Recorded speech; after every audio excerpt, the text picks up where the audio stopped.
Hi hello నమస్తే అండి. మీరు చూస్తున్నారు సిఆర్కే వీడియోస్ 16. ఈరోజు వీడియోలో మనం మదనపల్లి టమాటా మార్కెట్లో ఓవరాల్ దిగుమతి ఎంత దిగింది, అలాగే ధరలు ఎలా ఉండొచ్చు అనే విషయాలు అయితే ఈ వీడియోలో మనం మాట్లాడుకుందామండి.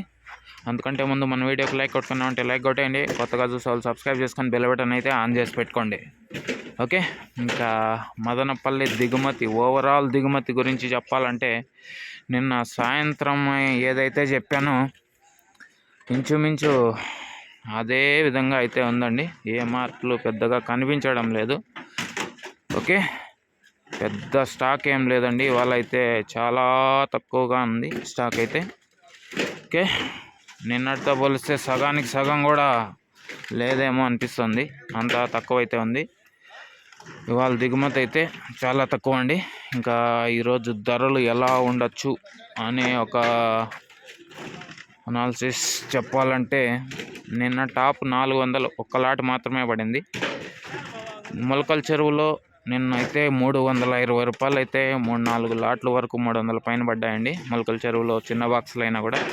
ఇక్కడ పెద్ద బాక్సులు 30 కేజీలు. మరి ఇక్కడ ఈరోజు ఏం రేటు పోతుందో, ఒక 500 ఏమైనా టచ్ అవుతుందా, ఎందుకంటే దిగుమతి తక్కువ ఉంది. ఓకే, క్వాలిటీ కాయ కనుక ఉంటే కనుక 500 టచ్ అయ్యే అవకాశాలు అయితే ఎక్కువ ఉన్నాయండి. ఎందుకంటే దిగుమతి అయితే చాలా తక్కువ ఉంది. క్వాలిటీ కాయ ఉంటే కనుక తప్పకుండా 500 అయితే వెళ్ళే అవకాశాలు ఉన్నాయి.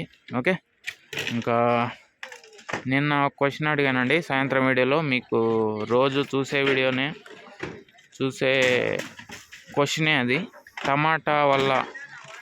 టమాటా తినడం వల్ల కలిగే ప్రయోజనాలు ఏంటో 2 అయితే కామెంట్ చేయమని చెప్పాను. ఎవరు అయితే ఇంతవరకు కామెంట్ చేయలేదండి. దగ్గర 450 మంది పైన చూశారు ఆ వీడియోని. ఒక్కరు మాత్రమే కామెంట్ చేశారు. మిగిలిన వాళ్ళు కూడా కామెంట్ చేసేయండి. టమాటా వల్ల తినడం వల్ల కలిగే ప్రయోజనాలు ఏంటో 1-2 కామెంట్లు. ఓకే, ఇంతవరకు ఈ వీడియో చూసినందుకు మీ అందరికీ చాలా థ్యాంక్స్ అండి. నిన్న ఇండియా ఇంగ్లాండ్ మ్యాచ్ జరిగింది. చాలా ఉత్కంఠభరితంగా సాగిందండి. గెలుస్తుందా ఓడిపోతుందా అన్న మధ్యలో మ్యాచ్ అయితే సాగింది. చాలా ఉత్కంఠగా సాగింది. చివరికైతే ఇండియానే గెలిచేసింది. ఓకే, ఎవరెవరు మ్యాచ్ చూసారో కూడా కామెంట్ చేసేయండి. ఇంకా ఈ వీడియో అయిపోయిన తర్వాత ప్రతి మండీలో స్టాక్ ఎంత దిగింది, ఏమి ఎట్లా అనేసి అయితే మీకైతే ప్రత్యక్ష ప్రసారం ద్వారా అయితే చూపిస్తానండి. ఓవరాల్ దిగుమతి చెప్పాను చాలా తక్కువ అనేసి. కాకపోతే ప్రతి మండీలో స్టాక్ ఎంత దిగిందో అనేది మీకు ప్రత్యక్ష ప్రసారం ద్వారా చూపిస్తాను. ఇంకా ఈ వీడియో అయిపోయిన తర్వాత లైవ్ చూడాలనుకునే వాళ్ళు చూసేయండి. Okay, thank you, bye.